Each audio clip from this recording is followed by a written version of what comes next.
bien bonjour à tous, nous espérons que vous allez bien, nous en tout cas ça va nickel. Alors donc aujourd'hui on se retrouve sur l'analyse critique du dernier épisode de The Walking Dead.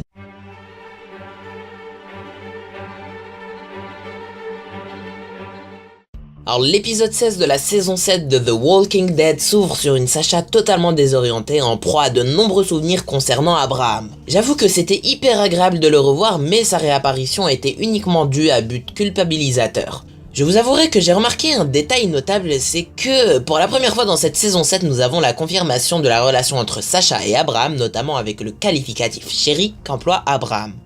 Enfin bref, nous nous retrouvons à présent à Alexandria, où règne une tension dans la cellule. En effet, Dwight, qui n'est d'ailleurs pas le bienvenu, exprime sa volonté d'anéantir Negan au groupe de Rick. Il leur explique également que les sauveurs sont en route, afin d'anéantir cette idée de révolte. Malgré la sincérité inhabituelle de Dwight, Daryl semble être prêt à tout moment de le tuer, notamment avec la scène du couteau. Mais entre nous, ça m'aurait beaucoup étonné s'il l'avait fait. Bien sûr, après toutes ces péripéties, eh bien Negan offre à Sasha une chance de rejoindre son clan et fait un deal avec elle qu'il ne tuera qu'une seule personne. Il l'emmène donc avec lui dans un cercueil, bon allez savoir pourquoi le cercueil, peut-être parce qu'elle va mourir ou pas, je ne sais pas, et lui donne une bouteille d'eau avec. The Saviors sont alors aux portes d'Alexandria lorsque les enfants poubelles, oui je les appelle comme ça, ne me jugez pas, trahissent le groupe de Rick et sèment la zizanie dans les murs d'Alexandria. Bon, je vous avouerai que c'est un petit peu salaud, mais est-ce qu'on n'aurait pas fait la même chose étant donné que Negan offre beaucoup plus que le groupe de Rick tout simplement? Rick semble prêt à se rendre, mais désire voir Sasha d'abord.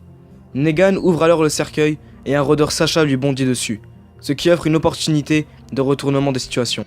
Sasha d'ailleurs qui s'est donné la mort à l'aide de Eugène. Mais malgré ce sacrifice, Negan réussit son coup et neutralise Alexandria. Il a alors annoncé qu'il tuerait Carl et qu'il couperait les mains de Rick. C'était sans nul doute le moment le plus badass de cette saison 7.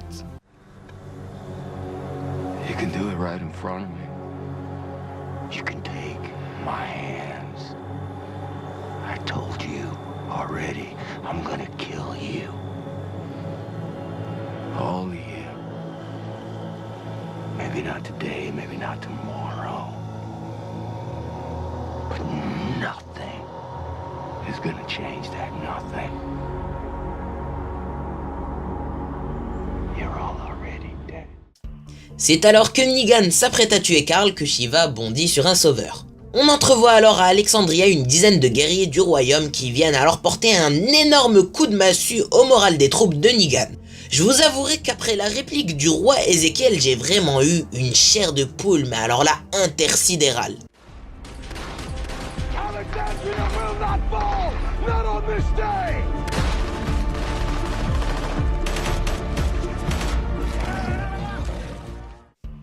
Je vous avouerai également que dans The Walking Dead, j'ai jamais vraiment eu de chair de poule à part dans la phrase We are the Walking Dead. Bon, je vous avouerai que l'apparition de Maggie m'a semblé un petit peu saugrenue, voilà, un petit peu inopinée, mais elle se joint également à la fête et Negan réussit cependant à fuir. Bon, j'avoue, c'était prévisible, mais ça aurait été quand même assez cool qu'il puisse capturer, bon, un petit Simon par-ci, un petit Simon par-là, ça aurait fait plaisir. En tout cas, la tonalité de la saison 8 semble plus que belliqueuse car Negan se prépare à la guerre et je vous avouerai que ça va envoyer du lourd.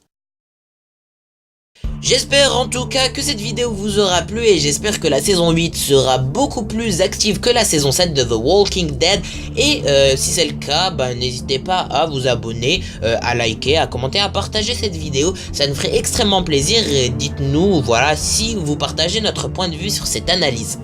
Sur ce, c'était les chroniques de MA et on vous dit à très bientôt pour de nouvelles vidéos.